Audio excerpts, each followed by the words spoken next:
Alright, my name is Joe Henry, and I'll be talking to you about saxophone intonation. Now, I will be using a tenor sax mouthpiece and tenor sax reeds. As you can see, I have 4 of them in circulation. 2 of them are duplicates, so when one goes down, I can easily pick up the other one. So, let's talk about hardness and softness of reeds. I have a lot of different reeds in my case right now, but I currently have 4 in use that I use quite often.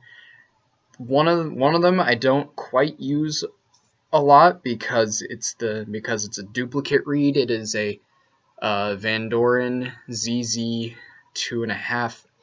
I really favor the 2.5 reeds because it doesn't have as much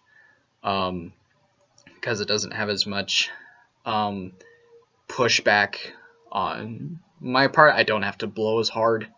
Although one of my reeds, my Van Doren V16 2.5 reed, kind of fills in the spot that a ZZ3 reed would function as, but that's a lot more for like when I'm playing like funk or any kinds of that, or those kinds of genres of jazz. Now, as a beginning saxophone student, I would suggest playing on a 2 or a 2.5. If you start on a 2, that's great. But I started on a 2.5, and that was a bit too hard for me. Although I was in 6th grade when I did that, and so I had to move up to a 3, which my middle school instructor, Mr. Burton, over at East Valley Middle School, told me I was playing too loud, and I had no idea how to tone down my volume until I got later on and into high school, where I started playing Barry, which required a lot more air, and so that definitely helped. So, how embouchure affects intonation. So, by this time you've probably already learned how to form a good embouchure. So, here we go. I believe this is my, I think this is my ZZ, one of my ZZ reeds, ZZ 2.5. Now,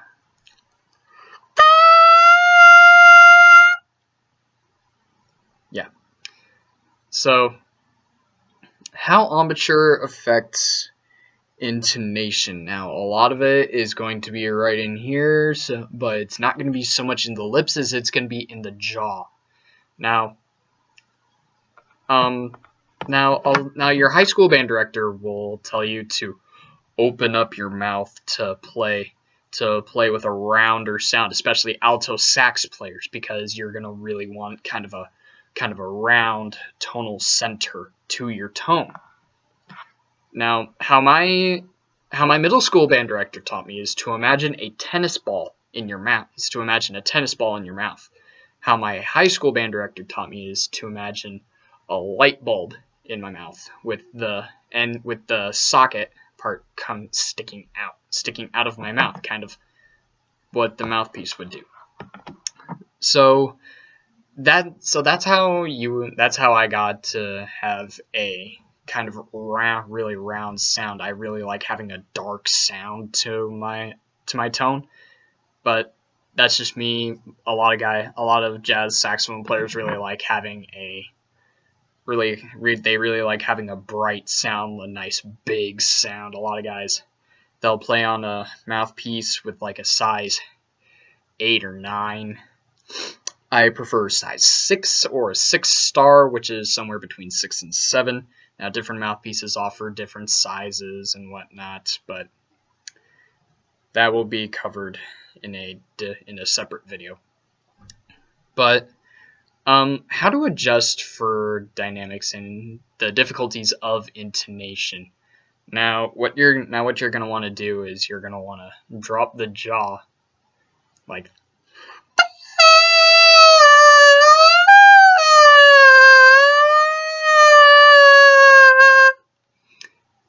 If you could hear my sound kind of fluctuating high to low, that was all in the lower jaw.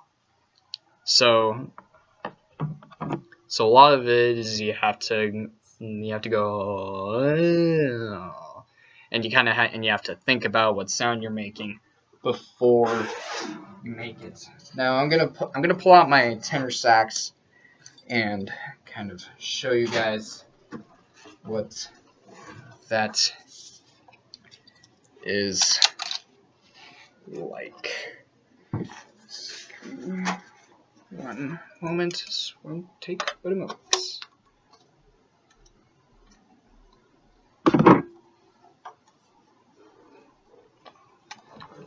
Let's scoot back the chair so I can actually have room. Alright.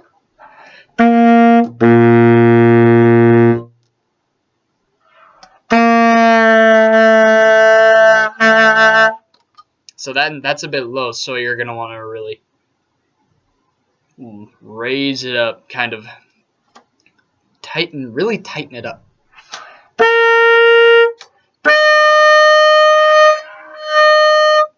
Now, a lot of times my altismo range from high C on the saxophone or higher is quite flat. So a lot of times I'll push in just so I don't have to tighten up here as much. But then on the lower end I have to loosen and drop quite a bit. So that's how I do that. And so yeah. And also what you're going to want to do is you're going to want to really make a mark on your cork. You can do this. I recommend you make a mark on your cork, on your neck, that's basically the center of where you want where you're going to of where it's in tune the best across the horn. So right now, a couple of years ago I had my horns serviced, mostly the neck, because the cork was peeling off, and so I got new cork for it. But at the time I really was playing very loose until I was able to really firm up.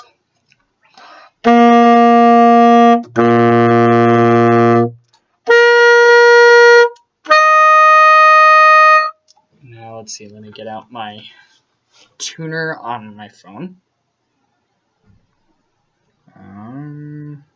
There it is. Set that there.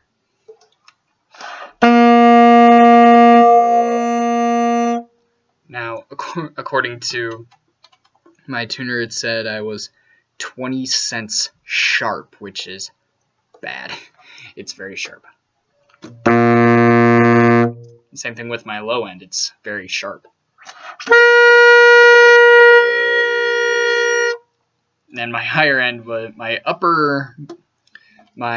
above the staff C was really sharp. So to account for that, I'm gonna want to pull out quite a bit. But let's check out my altismo range to see how that goes.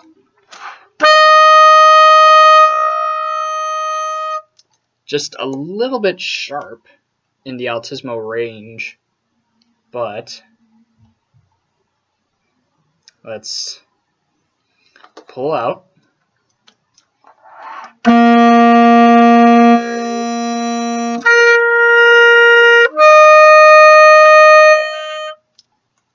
See that the altismo range was flat, so let's pull it out all the way and then put it right there, which is about where I have it normally.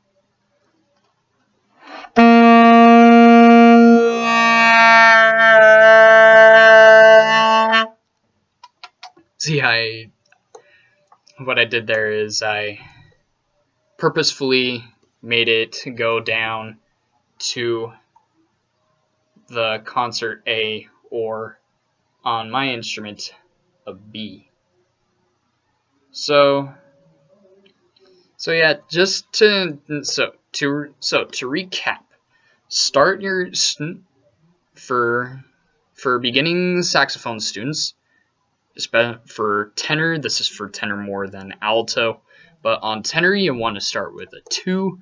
Alto players, you can start with a 2, but if that is too soft for you and you're honking a lot from overblowing, then when your reed breaks, when your reed dies, go up to 2.5. Try it out. If you're still overblowing, move up to a 3.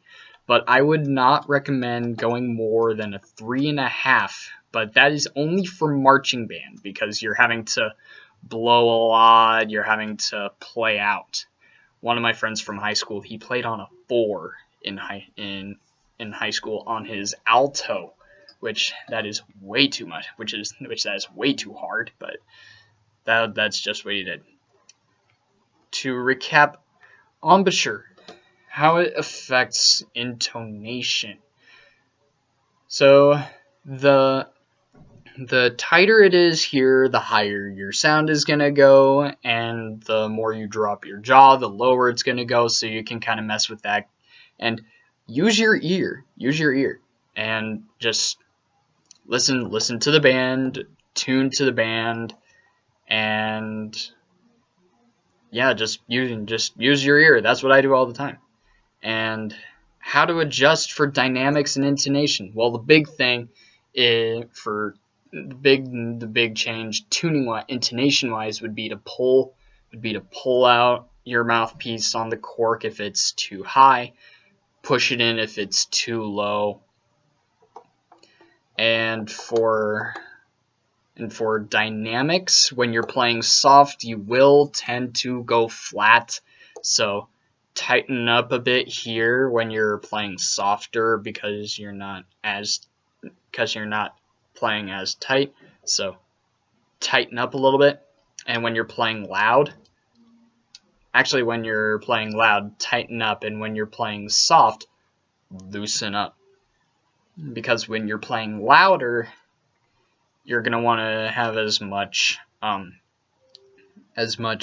vibration from the reed as possible, and you're going to really want to lower this so you can get a lot of sound. But just all your sound has to come up from the diaphragm, from your stomach. So yeah, sax players, start on a 2, move up as need be. Tighten up to go sharper, loosen to go flatter, and when starting tuning, whatever adjustment you make here with your jaw and with your lips, tightening up or loosening, make to the horn. And adjusting for dynamics, playing louder, tighten up, playing softer, loosen a bit. And always use your ear. Thanks.